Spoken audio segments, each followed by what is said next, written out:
problem on both sides of the prison fence. While clearing our country's streets completely of crime will always be a long shot, prison boot camps may make clearing crime out of prisons a reality. Prison boot camps create stricter regulations and increased work ethic among inmates, resulting in decreased crime rates. Do any of you know who Sheriff Joe Arpaio is? Or do you know what Tent City is? Tent City was established in 1993 in Phoenix, Arizona, and is run by Sheriff Joe Arpaio, who is known for his controversial tactics. The facility is comprised of approximately 2,000 inmates who all live outside in the Arizona heat in old Korean War tents with no air conditioning. The non-violent offenders are given an opportunity for a work program known as chain gangs. Chain gangs is a group of inmates who go out with their ankles shackled together, walking in a straight line, picking up trash along the highway. Some people fear that these methods borderline on abuse. Because boot camps in Tent City share some of the same militaristic approaches, such as the use of military rank structure and the uses of yes sir and yes ma'am, there is a common misconception that boot camps will have the same negative outcome as Tent City. However, Tent City is more comparable to a traditional prison where they have set periods throughout the day for free time, and boot camps are more comparable to military boot camps where they have very strict daily schedules.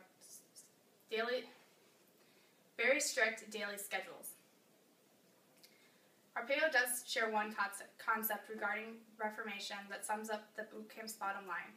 According to an interview he had with the Dominion Post, Arpaio says, "Sometimes you have to be broken down to be built up." This brings me to my next point. According to an article on federal probation, the programs began in 1983 in Oklahoma and Georgia. The focus of these early programs was on creating a military atmosphere with drill and ceremony, physical training, and hard labor. The concept being to break them down and build them back up to be respectful and law-abiding citizens. I now want to take a moment to explain to you the difference in the schedules of a boot camp and a traditional prison. In order to do this, I'm going to use a boot camp and a prison from Maryland. The boot camp is the Toulon Correctional Boot Camp, or TBC, and the prison is the Metropolitan Transition Center, or MTC. At TBC, the inmates wake up at 5 a.m. and have to be out of bed, dressed, beds made, clothes folded, and their rooms completely clean and ready for inspection. At MTC, the inmates also receive a wake-up call at 5 a.m. and have breakfast at 5:30. However, if the inmates were to choose to skip breakfast, they are allowed to stay in their cells and sleep until 9 a.m., at which point they have to be out of their cells for free time, lunch. If they choose to participate in academic classes or a work program, they can do that too. And then they have 2 more periods of free time and dinner before lights are out. At TBC, there are 3 different phases. There's Phase 1, Phase 2, and Phase 3. Phase 1 is the boot camp section.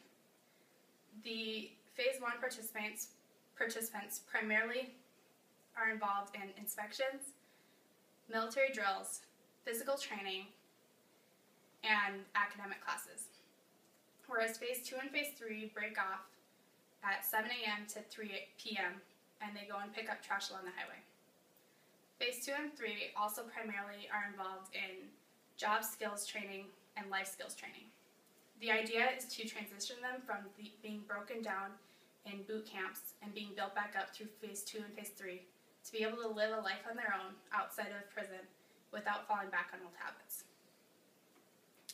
Before I end my speech, I want to take a moment to talk about the recidivism rates from between boot camps and traditional prisons.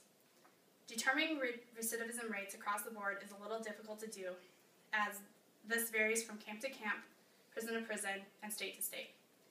So we're going to take one boot camp and one traditional prison from Florida in order to compare them. According to a survey in 2013, the boot camp in Florida had a recidivism rate of 30%, whereas the traditional prison in Florida had a recidivism rate of 51%.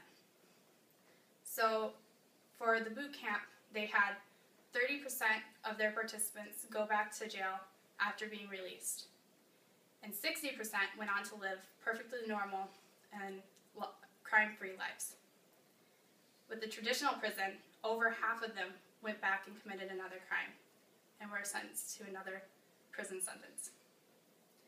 In conclusion, the structure provided by the boot camps prevents inmates from wavering from their progress in the program. They don't have time in their daily routines to think about drugs or committing another crime.